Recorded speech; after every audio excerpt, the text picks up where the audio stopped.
Bienvenidos a vuestro canal favorito sobre la era de los dinosaurios. El período devónico se extendió desde hace aproximadamente 419 millones hasta 359 millones de años atrás. Este período es conocido por varios aspectos significativos, tanto en la geología como en la biología. Las primeras plantas vasculares, como los licopodios, helechos y progimnospermas, comenzaron a diversificarse y expandirse, formando los primeros bosques. También es notable la aparición de los primeros artrópodos terrestres, como insectos y arácnidos. El Devónico fue un período de importantes cambios geológicos, con la formación de grandes cadenas montañosas como los Apalaches. El clima era generalmente cálido y había pocos glaciares en comparación con otros períodos. El Devónico se sitúa en el medio del Eón Paleozoico, precedido por el Silúrico y seguido por el Carbonífero. Este período es conocido como la Edad de los Peces debido a la diversificación y abundancia de especies de peces. Durante este período, los océanos experimentaron una gran diversificación de la vida marina. Los peces placodermos eran dominantes y aparecieron los primeros peces óseos y cartilaginosos, incluyendo los primeros tiburones. En este contexto, surgió un género de peces que se caracterizaba por una cabeza acorazada provista de mandíbulas con cuchillas dentales poco usuales, el Dunkleosteus. El nombre Dunkleosteus proviene del griego y del latín y se puede descomponer en dos partes. Dunkel. Este nombre es en honor a David Dunkel, un paleontólogo estadounidense conocido por sus trabajos y contribuciones en el campo de la paleontología de vertebrados, especialmente en la identificación y estudio de peces fósiles. Osteus deriva del griego osteón, que significa hueso. En la nomenclatura científica, osteus se utiliza comúnmente para referirse a los huesos o estructuras óseas. Entonces, Dunkleosteus se puede traducir como hueso de Dunkel o huesudo de Dunkel, en reconocimiento a David Dunkel y haciendo referencia a las características óseas distintivas de este género de peces placodermos. El Dunkleosteus es un género de peces placodermos artrodiros que existieron a finales del período devónico en el Frasniense y Fameniense. De algunas especies descritas se han hallado numerosos fósiles en Norteamérica, Polonia, Bélgica y Marruecos. Aunque otros placodermos rivalizaban con él en tamaño, el Dunkleosteus es considerado uno de los depredadores marinos más fieros y mortales que han existido. Su tamaño ha sido objeto de debate entre la comunidad científica. Algunas estimaciones han arrojado datos impresionantes, llegando a creer que pudo medir hasta 10 metros de longitud. Sin embargo, otras estimaciones más conservadoras le atribuyen un tamaño de entre 5 y 8 metros, con un peso de más de 1 tonelada.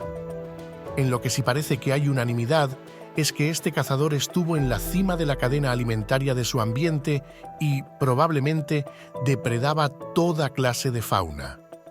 Existen varias especies del Dunkleosteus: el Dunkleosteus marsaisi, Dunkleosteus magnificus, Dunkleosteus raveri, siendo el Dunkleosteus terrelli la especie más grande y mejor estudiada del género. El cráneo y parte del tórax estaban recubiertos por placas óseas que se articulaban formando una armadura, pero el resto del cuerpo estaba desprotegido y cubierto de escamas. Esta armadura, aunque era rígida, se componía de suturas en las cuales se insertaban músculos, ligamentos y en algunas de ellas se formaban articulaciones. Las mandíbulas carecían de verdaderos dientes y estaban dotadas de un juego de cuchillas dentales con las que podía despedazar carne y triturar huesos. Del resto del cuerpo no se ha descubierto material fósil, lo que indica que sus vértebras fueron cartilaginosas, explicando su fragilidad para la fosilización. Sin embargo, es comúnmente representado con dos pares de aletas, una dorsal y una cola asimétrica, epicerca, basándose en esqueletos de placodermos parecidos. El cráneo, más el escudo torácico, medía 1,3 metros a su punto más amplio y las placas de su armadura 5 centímetros de grosor. Sus cápsulas nasales no estuvieron fusionadas al resto de la bóveda craneal, algo que distingue a los placodermos de los demás vertebrados con mandíbulas. Al igual que todos los artrodiros, el Dunkleosteus tuvo una articulación que se ubicaba entre las placas dorsales y el cráneo, conocida como epaxial, que le hubiera permitido alzar la cabeza hacia arriba y, por tanto, cazar grandes presas con facilidad. Los artrodiros también poseían esqueletos osificados hasta cierto grado, tanto internamente como externamente. El típico tejido superficial de los huesos dérmicos, placas óseas, del Dunkleosteus no era dentina, como en la mayoría de los peces, sino un tejido único de los placodermos, conocido como semidentina. La microestructura de un hueso del Dunkleosteus tuvo que ser muy similar a la de un hueso común, ya que era poroso y daba forma a un tejido esponjoso en la capa media de los huesos dérmicos. Los primeros restos del Dunkleosteus fueron descubiertos por el geólogo J. Terrell en 1867 a las orillas del lago Erie, en Sheffield Lake, Ohio. Constaban de un cráneo parcial y una placa dorsal del escudo torácico, posteriormente destruidos en un incendio de Elyria. Después de haberse hallado más fósiles del animal, el geólogo John Strong Newberry les dio el nombre de Dinichthys terrelli en 1873 en honor a su descubridor. Eventualmente, Newberry mostró un gran interés en el Dunkleosteus, por lo que dedicó años a la búsqueda y estudio de sus fósiles, denominando erróneamente a muchos de ellos como especies del género, en ese entonces conocido como Dinichthys. Otro experto que realizó varias investigaciones y trabajos fue el profesor Charles Eastman, quien describió varios géneros de artrodiros tales como Cocosteus y una especie de Dinichthys, hoy asignada dentro del Dunkleosteus. Aunque docenas de especímenes, incluyendo cráneos completos, fueron descritos hasta comienzos del siglo XX, no se ilustraron reconstrucciones precisas del Dunkleosteus durante 6 décadas desde su descubrimiento. El Dunkleosteus pertenece a la familia Dinichthyidae, la cual se nombró con base al Dinichthys. Durante varios años, dicho género sirvió como un taxón reciclable en que muchos diníctidos y otros artrodiros eran clasificados entre sus especies hasta que nuevos estudios dividieron al género en 3: Dunkleosteus, Dinichthys y Eastmanosteus. Este género se nombró en honor a David Dunkel, antiguo director de paleontología vertebrada del Museo de Cleveland de Historia Natural.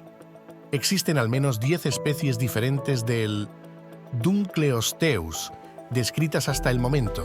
Como se ha mencionado anteriormente, el Dunkleosteus terrelli es la especie más grande y mejor conocida. Esta especie tenía un hocico redondeado, sus mandíbulas estaban formadas por placas óseas afiladas. Estas mandíbulas podían cerrar con una fuerza increíble, estimada en hasta 5.300 newtons en la parte frontal y 7.400 newtons en la parte posterior, lo que le permitía romper cualquier protección de otros peces y triturar presas duras. Mientras que la cabeza y el tórax estaban altamente armados, el resto del cuerpo era más flexible y estaba cubierto por escamas menos duras. Esto le permitía moverse con rapidez y agilidad.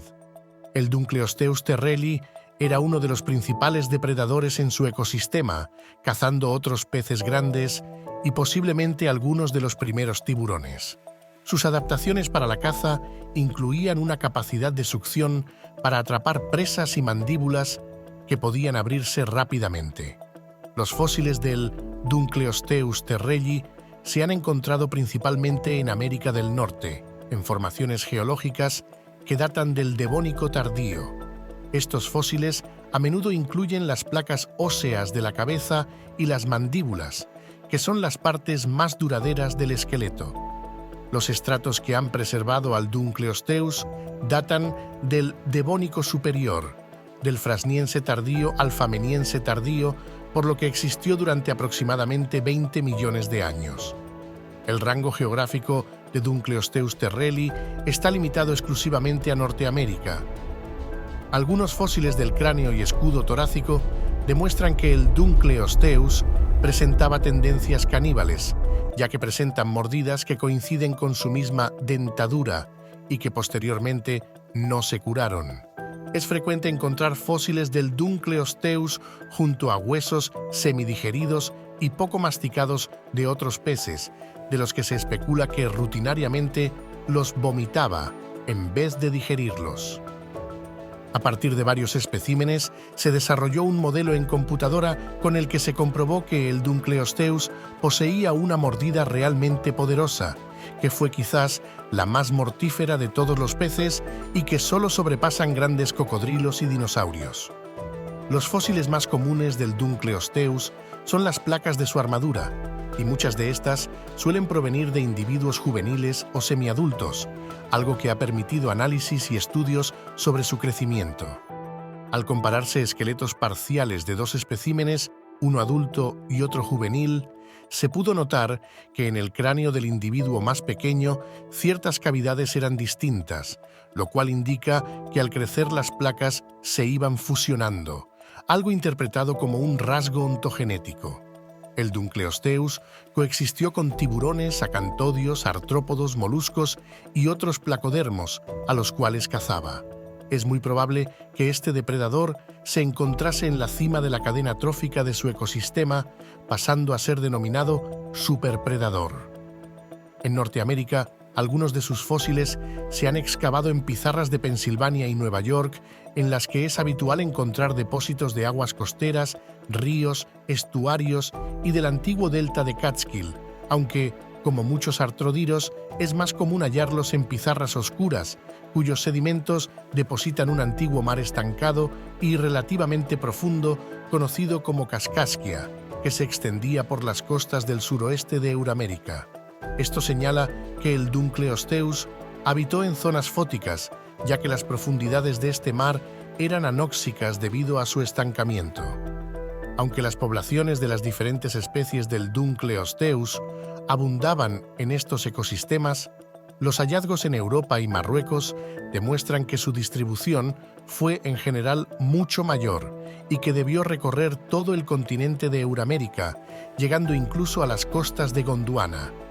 Es posible que el Dunkleosteus haya vivido y cazado también en mar abierto, aunque a menor escala.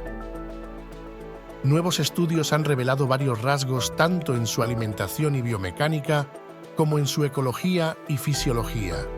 En las últimas décadas, el Dunkleosteus ha logrado reconocerse en la cultura popular, con una gran cantidad de especímenes en exposición y notables apariciones en medios de televisivos.